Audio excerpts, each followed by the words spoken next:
Hi guys, welcome back to my YouTube channel. हम पढ़ रहे थे मेवाड़ में महाराणा प्रताप के बारे में, जिसमें कल हमने हल्दी घाटी के युद्ध के बारे में पढ़ा था। तो आज हम पढ़ते हैं उसके आगे। चलिए शुरू करते हैं।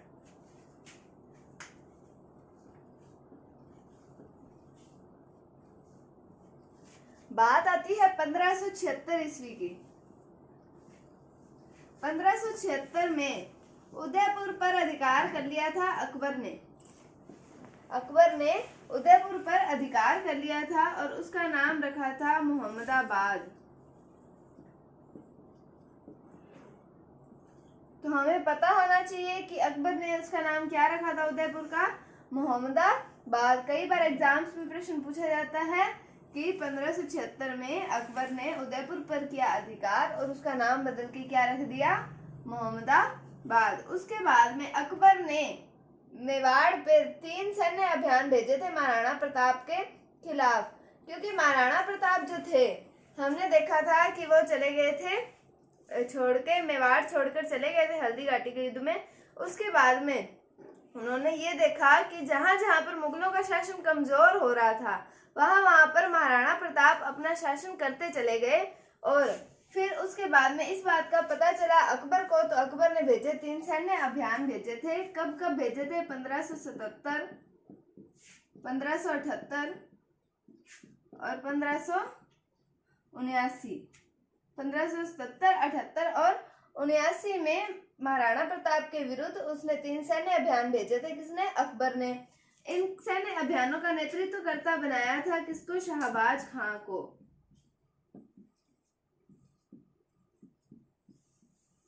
और उस समय महाराणा प्रताप ने अपनी राजधानी बना रखा था कुंभलगढ़ दुर्ग को।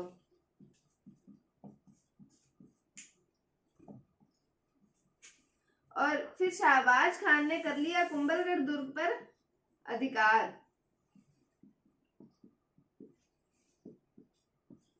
कुंभलगढ़ दुर्ग पर अधिकार तो कर लिया इन्होंने, पर ये महाराणा प्रताप को पकड़ने में असफल हो गए, इसलिए ये जो इनका सैन्य अभियान था ये विफल हो गया।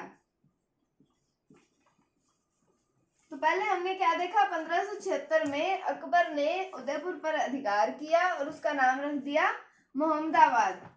फिर उसने 3 सैन्य अभियान भेजे थे 1577 में, 78 में और 79 में। इनका नेतृत्व करता था शाहबाज खान। शाहबाज खान, ये इंपॉर्टेंट है, प्रश्न पूछा जाता है एग्जाम्स में। और इसने कुंभलगढ़ दुर्ग पर कर लिया था अधिकार, लेकिन महाराणा प्रताप को पकड़ने में ये विफल हो गया था। तो अब हम पढ़ते हैं आगे।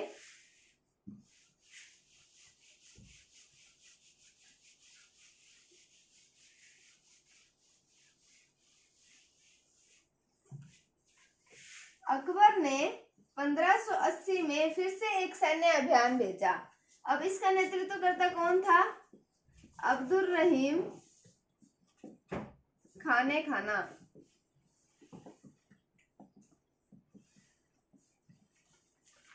तो 1580 में अब्दुल रहीम खाने खाना के नेतृत्व में इन्होंने एक सैन्य अभियान भेजा था, लेकिन ये भी हो गया था असफल। उसके बाद में बात आती है 15 अक्टूबर 1582 ईस्वी की। अब होता है दिवेर का युद्ध। दिवेर का युद्ध है तो हमें पता होना चाहिए कि दिवेर कहाँ पर है। दिवेर है राजसमंद में। तो अब हम चर्चा करते हैं दिवेर के युद्ध की।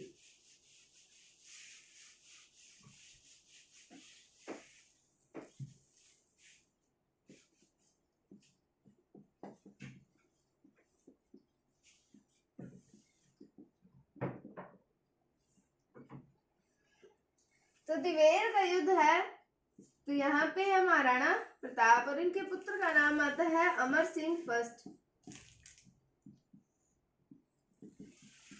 और अकबर जो है वो दिवेर का गवर्नर नियुक्त करता है अपने चाचा को, जिसका नाम आता है सुल्तान खां।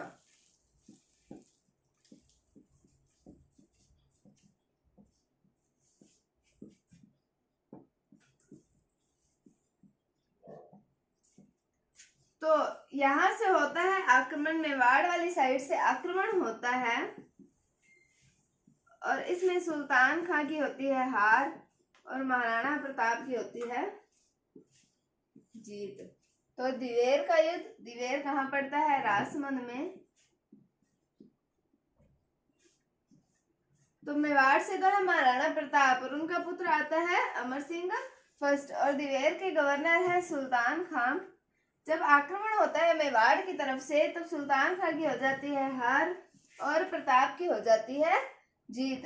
ये जो दिवेर का युद्ध है इसको कर्नल जेम्स टोड कहते हैं मेवाड़ का मैराथन।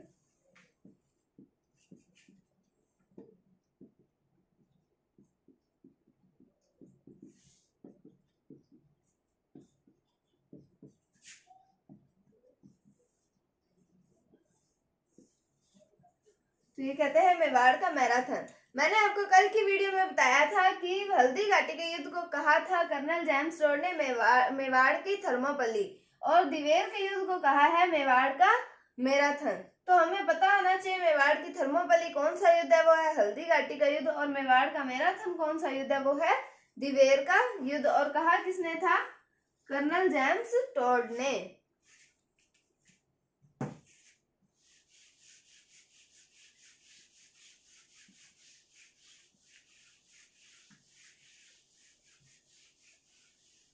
उसके बाद में बात आती है, एक व्यक्ति आते हैं ताराचंद नाम के, और इनके भाई का नाम आता है भामा शाह। हल्दी घाटी के युद्ध के बाद में भामा शाह और ताराचंद ने मिलकर महाराणा प्रताप को आर्थिक रूप से सहायता प्रदान की थी, इसलिए भामा शाह को कहा जाता है मेवाड़ का कर्ण।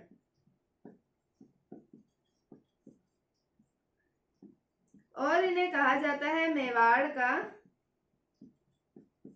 द्वितीय उद्धारक।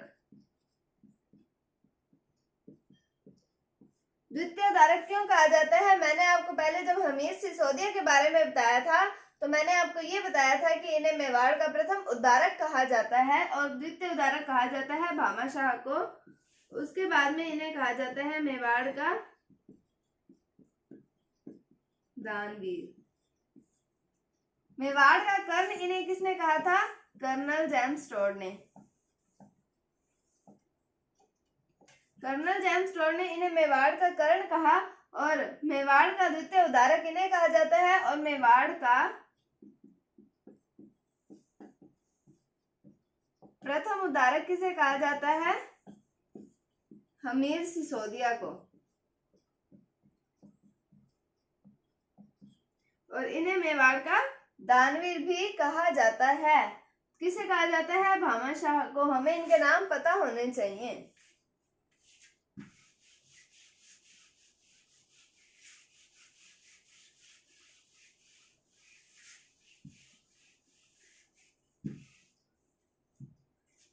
हमने पढ़ा 1580 में अकबर ने एक और सैन्य अभियान भेजा था, अब्दुल रहीम खाने खाना की नेतृत्व में भेजा था। उसके बाद में 1584 में एक और सैन्य अभियान भेजा, किसके नेतृत्व में? जगन्नाथ कछवाहा, इसके नेतृत्व में सैन्य अभियान भेजा था। किसने भेजा था? अकबर ने भेजा था, लेकिन ये सैन्य अभियान भी विफल रहा था। ये उसको महाराणा प्रताप को नहीं पकड़ पाए थे, तो ये सैन्य अभियान भी। उसके बाद में हमने पढ़ा था कि इनका शासनकाल है 1597 तक। तो 1584 के बाद में 1597 तक कोई सैन्य अभियान नहीं भेजा गया था। फिर बात आती है 1585 ईस्वी की। 1585 ईस्वी में महाराणा प्रताप ने लूणा चावंडिया को किया पराजित।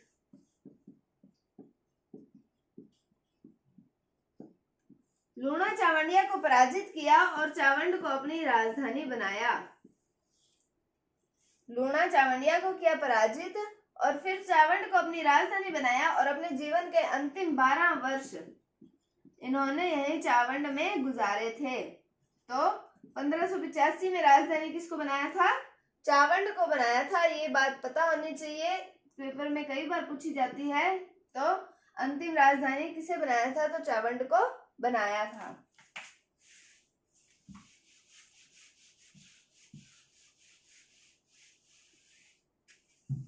उसके बाद में बात आती है 19 जनवरी 1597 की।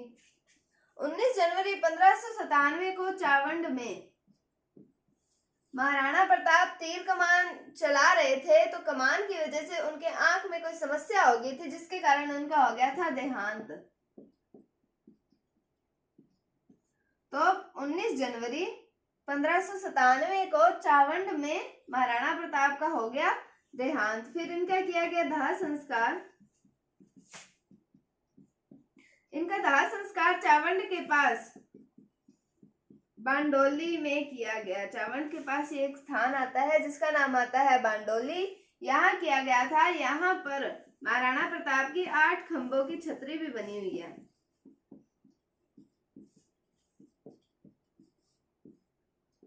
तो अगर ये प्रश्न पूछा जाए कि महाराणा प्रताप की 8 खंभों की छतरी कहाँ बनी हुई है, तो ये बनी हुई है बांडोली में। उसके बाद में आता है कि इनके स्मारक बने हुए हैं।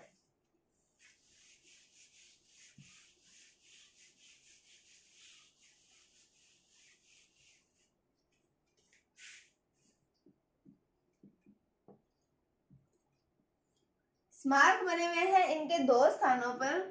एक स्थान का नाम आता है मोती मगरी, ये है उदयपुर में, और ये स्थान है फतेह सागर झील के किनारे।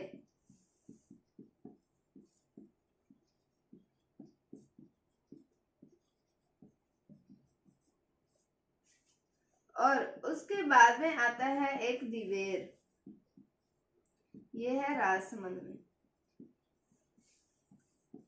तो मोती मगरी उदयपुर और दिवेर राजसमंद में इनके स्मारक बने हुए हैं। तो ये था महाराणा प्रताप के बारे में। अगर आपको कोई भी डाउट है तो आप कमेंट सेक्शन में पूछ सकते हैं। अगर आपको वीडियो थोड़ा सा भी अच्छा लगा तो इसे लाइक कीजिए, शेयर कीजिए और चैनल को सब्सक्राइब जरूर कीजिए। Thank you, thanks for watching, bye bye.